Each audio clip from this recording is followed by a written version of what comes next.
College Football Breakdown, brought to you by Siegfried and Jensen.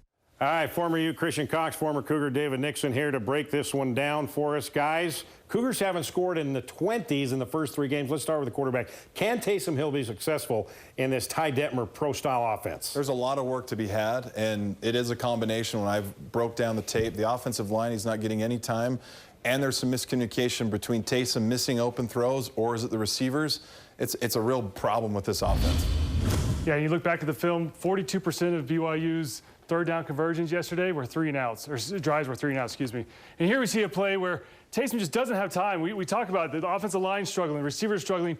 Taysom's trying to get this ball out. And you see on the ends, both defensive ends and the tackles are just, the ends are just taking advantage of them. Yeah, and if you're a defensive end and you're already upfield, this tackle's already been beat, he's already around. See how his hips are already turned? He's getting sandwiched between 3 people all at the same time. That's 2 total seconds to make a throw, and nobody's going to complete that. But that's not giving him off the hook. There's things that he can improve on for sure. Yeah, you got big D tackle coming right in his grill as well. So there's no doubt that it's a combination of all 3. And Kalani alluded to it in his post-game interview. That it's receivers, quarterback, and offensive line. Yeah, and you look at some of these throws that he missed, right? This is one that he actually had time in the pocket. You look at it, the offensive line actually holds their ground. There's no one around. He sets his feet. He throws the ball as he's set, and he's going to be trying to throw up here to a freshman, number 88. And as he throws the ball, when you look at it live in the game, this freshman, whether it's him not being on the same page, is he supposed to run it straight, or it's cover 2, this DB came across and took up Juergens, he's actually supposed to run a boundary play, so you don't know which is which. Yeah, this is one of those freshman mistakes, I think, where not on the same page.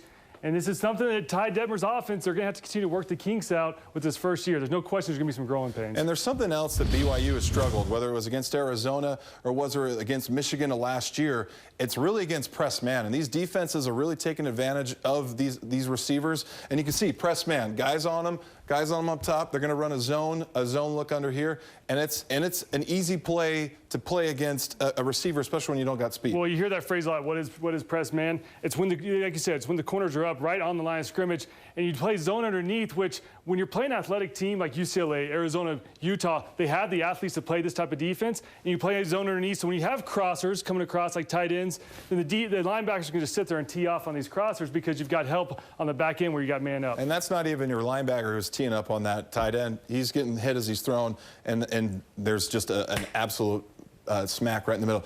But someone else worth highlighting, who is one of my favorite players, right? I'm unbiased in my opinions, right? Butch Powell is an absolute piece of dynamite. He is a great player. He had 19 tackles on the game. And what do you got here, David? Man, you see him highlighted. I love this play because he realizes that, look, I've got a gap. I've got guys on the outside. Fred Warner's holding the edge, and he sees it open up, and he just shoots it. And he's not waiting for the running back to come to him. But on every play, you watch him play in and play out, he shoots the gap, and he has the leverage. Because he's smaller, he's able to explode, use his legs, and every hit he makes is just a power hit, and I love it. And 3 games in a row, you've seen 4 and 5 big hits from him, and you'll see that throughout the year. Okay, one more thing, guys. You've heard the fans. There's a lot of people that are upset about the quarterback situation, that Taysom's not getting it done. Can Tanner do better, in your opinion?